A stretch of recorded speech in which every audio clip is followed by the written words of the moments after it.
પછી પ્રભુ યેસુએ કીધું કે જે તારો ભાઈ તારો કોઈ દોહ કરે તો એને એકાંતમાં લઈ જઈને સમજાય. જે હું તારી વાત માની લે તો સમજી જાજે કે તારો ભાઈ તુંને વાપસ મળી જો. પણ જે હું તારી વાત ના સાંભળે તો એક બે આદમીઓને પણ ભેળા લઈ જા કે બે ત્રણ શાયદાની આગળ બધોય દોહ એ માથે સાબિત થઈ જાય.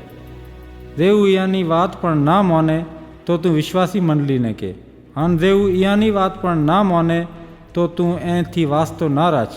હન સમજી લે કે હું ગેરકોમ હન નાકું લીધાવાળો જેવો છે, જે ઈશ્વરને નથી માનતો.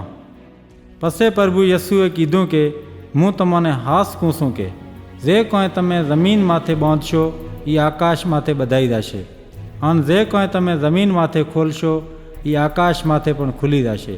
હું તમને એ પણ કહું છું કે જે તમામાંથી કોઈ બે આદમી ભેળા થઈને જમીન માથે કોઈ વાત સારું પ્રાર્થના કરશે તો મારો આકાશી પિતા તમા સારું એ કામ કરશે.